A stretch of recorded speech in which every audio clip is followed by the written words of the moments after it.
สวัสดีทีมงานเอโต้ภูมิใจเสนอหลักสูตรสัมมนาการตลาดออนไลน์ง่ายเพียงปลายมือ2018สอนโดยอาจารย์เมราวีมุสิริวิทยากรจากประเทศไทยประธานบริษัท Bresner Design Corporation จำกัดสิ่งที่ท่านจะได้เรียนสัมมนาครั้งนี้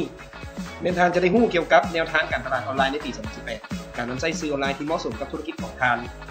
และเหมาะสมกับแต่ละประเภทเพราะธุรกิจแต่ละประเภทมีความแตกต่างดังนั้นเราจึงใช้วิธีการที่ต่างกัน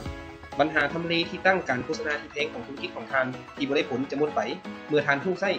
โซเชียลมีเดียอย่างถูกวิธีภายหลังท่านเข้าร่วมสัมมนาท่านจะได้รู้เกี่ยวกับทิศทางการนำใช้สื่อออนไลน์ในปี2018 2. การโฆษณาในสื่อออนไลน์ที่ใช้งบน้อยแต่กลุ่มเป้าหมายและปิดการขายได้แน่นอน 3. การนำใช้ Facebook รวมกับแอปพลิเคชันอื่นๆ 4. การขายออนไลน์ที่ง่ายสะดวกเพียงใช้โทรศัพท์หน่วยเดียวก็สามารถเป็นการตลาดออนไลน์ได้บัตรปกติราคา 500,000 กีบแต่สำหรับท่านใดสำหรับราคาบัตรในมื้อนี้ก่อนวันที่1เดือน12 2017ทางจ่ายเพียงแต่250,000 กีบโทร